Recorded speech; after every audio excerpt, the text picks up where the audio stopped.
tolong minta slide-nya. Ini message dari Tuhan. Waktu saya tanya firman-Nya apa Tuhan? Waktunya update yang ilahi. Di Imamat dikatakan seperti ini. Imamat 26 ayat 10. You will eat the all supply of abundant produce. Kita akan makan banyak pewahyuan, spiritual blessing, earthly blessing yang abundant. Tapi memasuki Purim ini, clear out the all dan buat ruangan untuk sesuatu yang baru. Akan ada pewahyuan-pewahyuan yang baru, akan ada strategi yang baru, akan ada anggur manis yang baru. Yang nanti Tuhan akan wahyukan sehingga kita tahu bagaimana meramunya. Untuk sampai di hadapan raja dan pada waktu anggur itu mengalir, diminum raja dan masuk ke hatinya. Maka itu mengerjakan banyak hal untuk bangsa-bangsa. Yang kedua, Matius 12 ayat 30. This is war. This is war time and there is no neutral ground. Bu Yun udah bilang memasuki tahun ini gak ada lagi wilayah abu-abu, hitam atau putih. Ini firmannya. If you are not on my side, you are the enemy. Itu jelas. Kalau kita punya dedikasi, kita punya devotion, kita punya passion, gak all out ada di pihak Tuhan. Maka seberapapun persentase di jiwa kita yang gak mengikuti on his side, maka that side is you are the enemy. Seringkali kita itu memberikan dedikasi itu gak full. Nanti kita akan belajar bagaimana hal itu terjadi dengan Kain. Dan ayat selanjutnya dia bilang, you are making things worse. Engkau membuat banyak hal menjadi salah, rusak, dan kacau ya. Saya coba belajar sejarah Indonesia. Kemarin waktu ke Pearl Harbor saya belajar Perang Dunia I, Perang Dunia II. Sebenarnya dari zaman Adam dan Hawa kita tuh gak pernah berhenti perang. This is war. Sejarah Nusantara dari 1600 sampai 1946 Indonesia dijajah Belanda. 1966 PKI baru dibubarkan. Habis 1945 kita masih berperang lagi sampai 1966 dengan urusan PKI. Pak Yusak masih mengalami, Bu Iin tahu persis kondisi saat itu. Tahun 1889 Inggris menguasai daerah Sulawesi. Perang Dunia Pertama 1914-1918, 70 juta tentara berperang, 9 juta tewas. Tentara yang sudah dilatih begitu rupa. Perang Dunia Kedua 1939-1945 diperkirakan 50 sampai 70 juta orang meninggal. Dan peristiwa itu membekas sampai hari ini. Kalau kita lihat di Instagramnya tentara Israel dan orang-orang Israel yang menyedihkan setiap kali peristiwa Holocaust itu diingat, mereka bilang gini, we remember. Artinya apa? Mereka gak melepaskan pengampunan. Kami mengingat peristiwa itu. Jadi seperti sesuatu lingkaran setan terus berlanjut karena mereka gak melepaskan pengampunan. 60 juta rakyat sipil, 61 juta dalam 1937 sampai 1945 meninggal, 12 juta militer dalam waktu hanya beberapa tahun habis binasa. 1975 sampai 1998 masih perang Timur-Timur, 1979 masih perang Vietnam, 2001 Amerika masih menginvasi melawan Taliban, 2008 masih militer Israel Palestina dan itu gak pernah berhenti sampai hari ini. Memasuki Purim, salah satu hal yang paling kuat bicara di kitab Esther adalah masalah rasis. Bagaimana iblis menunggang masalah rasis untuk membinasakan umat manusia dalam jumlah yang luar biasa banyaknya. Dan dia akan ulangi lagi, dia akan cari celah sebab dia tahu bahwa firman berkata seperti ini. Sebab bangsa akan bangkit melawan bangsa. kerajaan akan melawan kerajaan, akan ada kelaparan, gempa bumi di berbagai tempat. Dan dalam bahasa Inggris juga ditambahkan bahwa akan ada horrible epidemic and kelaparan, famines in place after place, di mana-mana. Dan dia pesan di Matius berkata, beware that you are not full. Hati-hati supaya engkau gak dibodohi. Gak dibodohi apa? Dibodohi oleh ketakutan. Berawas-awaslah supaya kita jangan gelisah. Saudara-saudara baru pulang dari bangsa-bangsa, ada yang pulang dari Rwanda. Rwanda adalah negara yang 90% orang Kristen. Dan adalah hal yang menurut mereka, menurut orang-orang tidak mungkin terjadi masalah rasis dan pembantaian jutaan jiwa dihabisi begitu saja. Nggak mungkin, Rwanda adalah tempat yang paling tidak mungkin terjadi konflik rasis dan pembantaian. Tapi buat yang baru pulang dari Rwanda, kita tahu persis bahwa masalah rasis dibangkitkan dan jutaan orang mati begitu aja. Turki sudah lebih jelas lagi bagaimana dibajak gereja-gereja dan habis juga. Jerman adalah negara Kristen yang cukup radikal, tapi bagaimana mungkin tiba-tiba di situ timbul Hitler dan kuda merah dan penunggangnya. Hitler adalah penunggang kuda merah. Sekarang kita lihat di depan mata kita bagaimana iblis memasuki Amerika. Dan perang, this is war. Dan ketakutan dan kesombongan dari manusia terus digojlok sama iblis untuk mencapai tingkat kematangannya. Kita akan memasuki Purim beberapa hari ini. Kita belajar bagaimana menyajikan anggur manis untuk raja. Sebab pada waktu Esther menyajikan anggur manis untuk raja, dan tiba-tiba raja berkata, engkau mau apa Esther? Ada banyak strategi-strategi lagi yang harus dilakukan, gak sesimpel itu. Raja bunuh Haman, gak sesimpel itu. Ada strateginya, ada protokolernya, ada banyak hal yang harus kita belajar, banyak hal. Dan ini hal-hal yang mampu saya pelajari. Bagaimana besok kita menyajikan anggur, dan pastikan anggur itu, beberapa hal itu bisa membuat anggur itu asam. Dan kita belajar bagaimana untuk meramu anggur kita supaya anggur kita besok tidak asam hari Kamis. Saya yakin doa-doa kita membuat kondisi masalah rasis, gempa bumi dan sebagainya itu tereduksi sangat banyak lewat doa-doa di tempat ini. Ada bahasa yang cukup lucu sih sebenarnya yang waktu saya tanya Tuhan sharing tentang apa, Tuhan bilang gini, bagikan tentang dosa setengah. Dosa setengah itu gimana ya? Terus dosa setengah gitu. Saya simpulkan maksud Tuhan adalah gini, dosa tidak sungguh-sungguh, tidak segenap hati. Tapi saya benar-benar dengar jelas bagaimana Tuhan menjelaskan dosa setengah. Kemudian Tuhan bawa saya baca ke Kain dan Habel.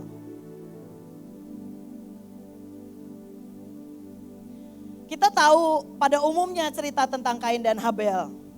Tapi waktu saya baca, tiba-tiba Tuhan bawa saya masuk seperti di momen kejadian itu. Dan saya bisa merasakan sedikit apa yang terjadi momen itu.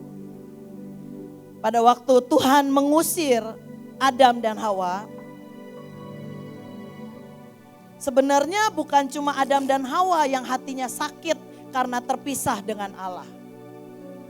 Tapi hati Tuhan juga begitu sakit karena terpisah dengan Adam dan Hawa.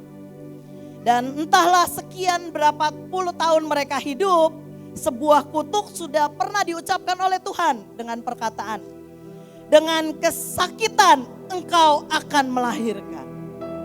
Tetapi ternyata pada waktu Adam bersetubuh dengan Hawa, mengandunglah perempuan itu. Waktu dia melahirkan Kain, tiba-tiba Hawa menemukan bahwa aku telah mendapatkan seorang anak laki-laki dengan pertolongan Tuhan. Dalam bahasa Ibrani dikatakan bahwa dia sadar bahwa ternyata Jehovah, He is the existing one yang masih tetap bersama-sama dengan dia. Jadi waktu pertama kali dia melahirkan Kain, Hawa itu tiba-tiba kayak sadar bahwa Allah tidak ingin kehilangan dia. Bagaimanapun juga di dalam Kain ada benih dosa yang sudah masuk. Dan ini produk manusia pertama, hasil dosa, dan gimana pun juga yang ilahi tetap masih ada di dalam diri dia. Karena itu menurut saya tidak cukup kita hanya menjudge bahwa Tuhan falling short dan menjatuhkan hukuman karena Kain seperti ini. Enggak, cukup panjang perjalanannya. Dan pada waktu Hawa sadar bahwa he is the existing one, dia tetap ada sama kita. Jadi kalau iblis berbisik dan berkata Tuhan udah gak berkenan, Tuhan udah gak sama kamu, itu jangan didengerin. Karena bisikan itulah yang membuat orang teramputasi keilahiannya, teramputasi potensinya, teramputasi banyak hal dalam hidupnya. Dan kemudian lahirlah Habel. Kalau menurut saya, waktu dia melahirkan Habel, dia sudah dengan kondisi hati yang berbeda. Bagaimana mungkin anak kedua yang bernama Habel, bahkan kitab imamat, peraturan-peraturan untuk Musa belum dibuat. Tapi Habel mempersembahkan korban, persembahan dari anak sulung dan lemak-lemaknya. Bagaimana dia bisa tahu kitab imamat belum ditulis, Musa belum ada, bagaimana Habel bisa tahu bahwa di imamat 16 ayat 25 dikatakan, di hari raya pendamaian ia harus membakar lemak korban penghapus dosa di atas mezbah.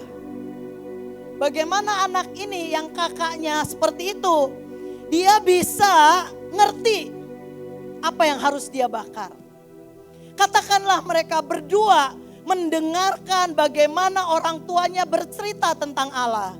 Orang tuanya bercerita tentang kehilangan Tuhan. Orang tuanya bercerita bahwa Tuhan merobek bulu domba untuk menutupi ketelanjangannya dan sebagainya. Tapi dari dua anak ini, yang satu menangkap juga yang ilahi tapi setengah. Makanya Kain waktu dia dibisikin sesuatu sama roh yang sama yang ibu pernah bagikan, yaitu Semael di Taman Eden. Roh yang sama berbisik kepada dia dan itu menjatuhkan dia. Tetapi ini doa dia. Dan ini yang dia lakukan. Dibilang gini, Kain itu ribut sama Tuhan cuma satu hal. Aku akan tersembunyi dari hadapan. Engkau akan menjadi Allah El Olam dalam hidupku. Dan aku gak sanggup hidup seperti itu.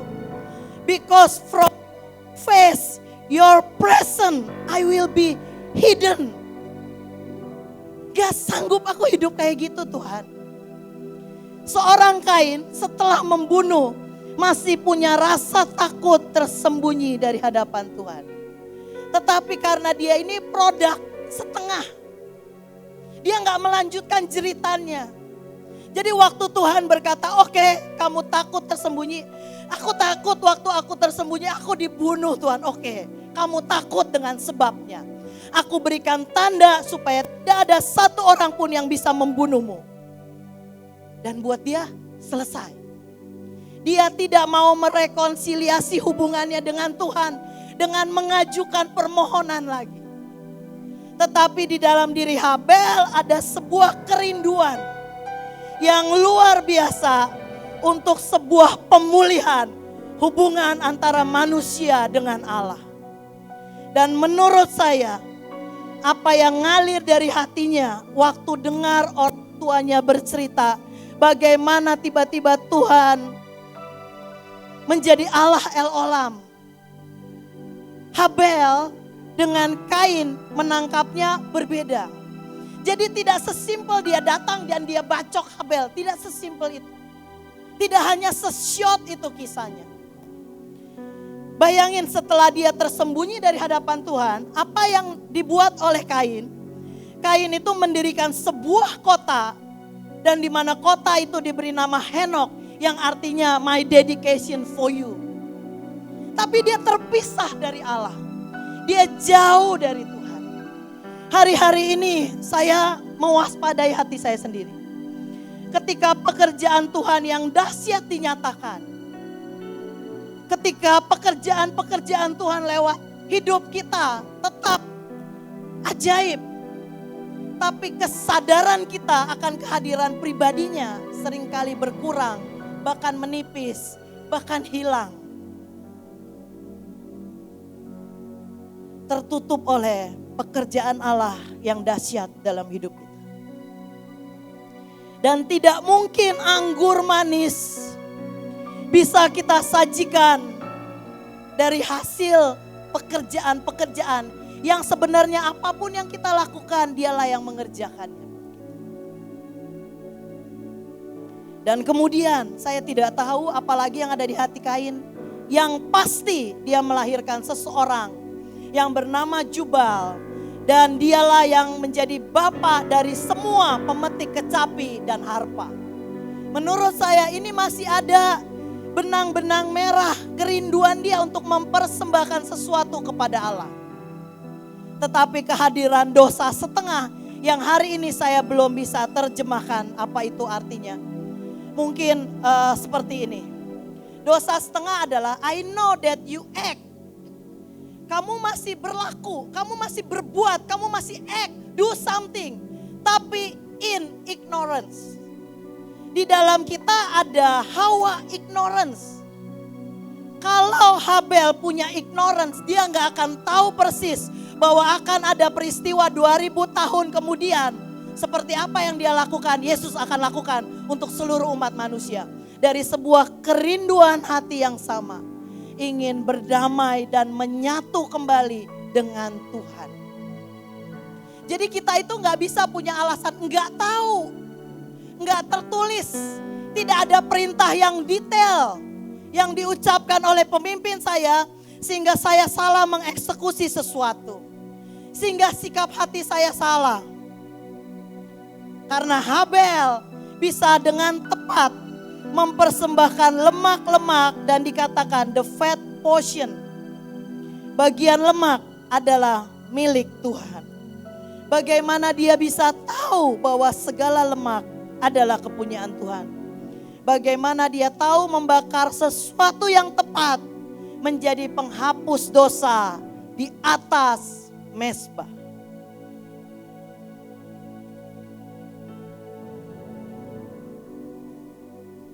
Yang kedua, saya bahas lagi. Dosa setengah adalah I know that you act in ignorance, not fully aware of what you were doing. Kita masih lakukan, kita masih mengerjakan, dan Tuhan do something yang dahsyat semua. Waktu kita mengerjain basa-basa, kita memberi makan yang banjir, Tuhan lakukan yang dahsyat. Tapi kesensitifan kita akan kehadiran pribadinya tanpa sadar seringkali menipis, berkurang, bahkan hilang. Dan itu yang terjadi pada saya belakangan ini. Yang kedua, hati-hati pada ilmu berbisiknya iblis. Ini bisa membuat anggur kita asem. Iblis itu sukanya bisik-bisik. Tapi kalau Tuhan seringkali bicara straight to the point, menegur dengan keras. Dan pada waktu iblis berbisik-bisik, kita pikir dia teman kita. Mereka sedang makan, Yohanes 13 ayat 2. Dan iblis telah membisikkan rencana dalam hati Yudas Iskariot untuk mengkhianati dia. Kemudian Kisah Rasul 5 ayat 13. Petrus berkata kepada Ananias, Ananias, kenapa iblis bisa berbisik kepada hatimu dan mengisi hatimu dengan perkataan kebohongan dan menipu Roh Kudus? Bagaimana bisa Ananias dan Safira? Yohanes 8 ayat 37 berkata, engkau keturunan Abraham, tetapi kamu berusaha untuk membunuh aku karena firmanku tidak memperoleh tempat di dalam kamu. Hari ini Kita dengar firman-firman dengan bobot yang menurut saya makin dalam. Cara kita mendengar gimana? Apakah kita ngecek firman yang dibagikan, yang kita belum mengerti, mendapat tempat di hati kita? Atau lewat kiri, keluar kanan? Kalau menurut saya cukup bahaya kalau kita nggak ngecek apakah kamu keturunan Abraham. Tetapi kamu berusaha membunuh aku karena firmanku tidak memperoleh tempat di dalam kamu. Banyak firman-firman yang menurut saya cukup tajam dan tidak terlalu enak didengar. Tapi apakah itu kita bisa cek? Kita pastikan firman-firman enak, janji-janji Tuhan. Ataukah firman yang tidak enak seperti pedang tetap mendapat tempat di hati kita. Hati-hati dengan ilmu bisikan iblis. Sebab bisikan-bisikan iblis yang mendapat tempat di hati kita, setiap kali bisikan itu mendapat tempat, ada bagian keilahian kita yang dia amputasi.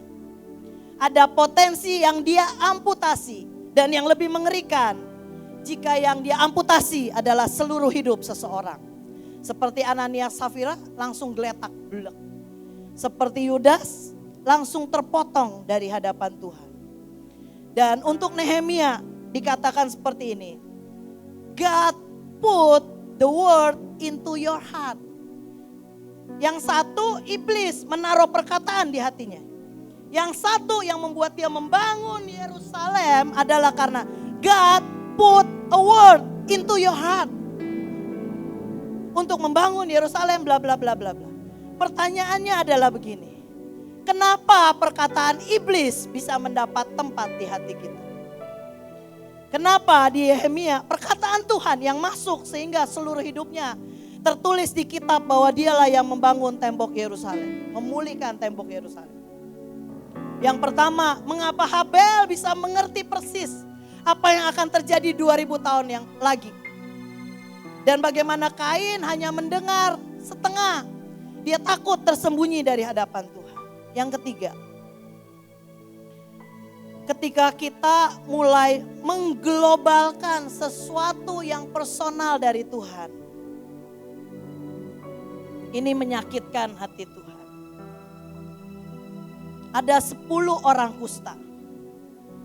Yang 9 nggak balik. Yang 1 balik dan dikatakan dia baliknya nggak cuma Tuhan thank you enggak. Dia berlutut di depan kaki Tuhan. Dan dikatakan he is so grateful. Dan he couldn't thank him enough. Jadi dia nggak bisa berhenti bersyukur. Tidak bisa berhenti mengucapkan terima kasih Tuhan. Dan he was a outsider. Dia hanyalah seorang asing. Ini hanya menurut saya. Menurut saya Tuhan nunggu yang 9. Karena mungkin yang 9 bukan outsider. Tapi orang Israel. Dan dikatakan tidak hanya cukup dia berlutut. Dia taruh wajahnya. He lay his face downward at Jesus' feet. Dia lakukan seperti yang dilakukan Maria. Dan tidak berhenti berterima kasih, terus berterima kasih. Dan dia seorang Samaria. Kenapa yang 9? Tuhan tanya yang 9 mana? Yang 9 mana? Jadi kalau yang di Lukas dibilang Tuhan kehilangan 1 domba dia cari. Walaupun yang 99 masih ada. Yang ini Tuhan cari yang 9. Yang 9 mana? Kenapa yang 9 gak balik? Karena yang 9 tengok kiri, tengok kanan. Oh sembuh juga kok semuanya. Tengok kanan, oh sembuh. Tengok kiri, oh sembuh. Oh biasa. Tuhan lakukan yang ajaib di bangsa-bangsa ataupun kemanapun kita pergi. Tapi kalau kita nggak membiarkan sesuatu yang personal terukir di hati kita dengan Dia, maka kita nggak bisa menyajikan anggur manis. Sebab tanpa sadar attitude kita sama seperti 9 orang kusta lain. Tetapi waktu kita take it personal, Kita lihat kusta kita. Dan di tengah perjalanan menghadap iman, belum juga nyampe ke imam, udah sembuh. Kita mulai amazed dengan perbuatan Tuhan. Kita mulai mau tahu kenapa dia peduli, sedangkan aku outsider. Dan dia lakukan persis seperti yang dilakukan oleh Maria. Dia tidak bisa berhenti bersyukur. Kualitas kita bersyukur hari-hari ini udah low. Kenapa? Karena kita tengok kiri, tengok kanan, global perbuatan Tuhan yang ajaib dan dahsyat buat setiap orang. Kita sulit take it sesuatu yang ajaib yang dibuat buat 9 orang kusta lainnya personally. Makanya waktu Tuhan tanya, yang 9 mana? Tidak adakah yang kembali dan memberikan glory to God kecuali this outsider. Bahkan Tuhan gak menyebut namamu siapa. Dia cuma bilang, apakah yang 9 gak balik? Tuhan cari 9 orang kusta itu. Dan menurut saya mungkin itu kita. Karena semua sudah mulai begitu global. Tanpa sadar global elit mengerjakan sesuatu globally. Dan kita kena juga hawanya untuk mengglobalkan perbuatan-perbuatan ajaib. Perbuatan-perbuatan baik Tuhan. Yang dia sebenarnya buat personally buat kita. Ada sebuah kejadian yang ajaib. Sangat sebenarnya di Hawaii. Yang waktu saya kesaksian. Tidak saya ingat, tidak ingin saya ingat untuk saya katakan bahkan. Dan setiap kali saya mengingat momen itu, ada yang sakit di hati saya. Waktu saya ketinggalan pesawat dan ujian kecil saja, mengucap syukur di momen yang tepat. Saudara tahu waktu besoknya saya terbang, waktu saya jalan ke pesawat, saya nggak pernah rasa loh. Ada Tuhan seperti Bapak yang gini, ayo nak. Buat saya kayak kurang pahlawan. Kayak saya anak kecil dan dia seorang Bapak, saya tidak tahu apa yang dia mau tunjukkan. Tapi waktu sampai di San Francisco, itu udah malam. Begitu besok pagi saya bangun, tidak ada satu manusia pun tahu apa yang saya sangat sukai. Ada sebuah pemandangan yang sangat mengagetkan. Karena di tengah perjalanan peperangan rohani, tiba-tiba Tuhan seperti ingin mengajari saya meramu anggur manis. Tapi mungkin saya pengen kayak Kak Nita, jadi pahlawan perang, saya nggak tahu lah. Tiba-tiba saya lihat sebuah pemandangan yang cuma Tuhan tahu. Bahwa itu pemandangan yang saya impikan, yang bahkan sudah saya lupakan. Dan yang lebih ajaib di tengah laut itu ada 2 batu besar. Seperti orang mau duduk bersama dan bicara. Dan saya biasa aja karena saya lebih pengen nanam patok segera. Mengerikan. Saya kehilangan kesensitifan hati saya terhadap cintanya. Terhadap sesuatu yang personal. Di tengah peperangan. Dan setiap kali ada lagu-lagu romance. Tuhan bawa pada momen itu. Dan saya tidak duduk di situ mendengarkan hatinya. Itu sangat menyakitkan. Tiba-tiba sebelum saya pulang. Ada satu orang kirim WA ke saya. Dia butuh bicara dengan seseorang di Amerika. Dan dia dapati tidak satu orang pun. Dan dia mengirimkan seseorang. Bahkan orang itu tidak mau mendengarkannya. Dan ini sangat personal. Mungkin bukan goresan keintiman yang saya punya hari ini. Tapi biarlah itu mengerjakan remorse demi remorse untuk saya mengingat. Di tengah pekerjaannya ke depan yang akan lebih dahsyat lagi. Dan mata kita akan menyaksikan yang lebih ajaib lagi. Saya gak mau kehilangan kesensitifan akan kehadiran pribadinya. Thank you Tuhan untuk menyembuhkan kusta yang ajaib, miracle. Tapi saya pengen berlari, membalikan badan dan mencari pribadinya. Dan meniru perbuatan satu orang kusta ini. Thanks to him. Tidak habis-habisnya. Thanks to him. Thank you Lord, over and over. He is so grateful. He couldn't stop. Thank him enough. Saya belajar, inilah kerinduan hati Tuhan buat bangsa-bangsa. Ketika dia membuat sebuah peraturan di mana ruang Maha Kudus, hanya imam suci yang boleh menjamah ruang itu 1 tahun sekali.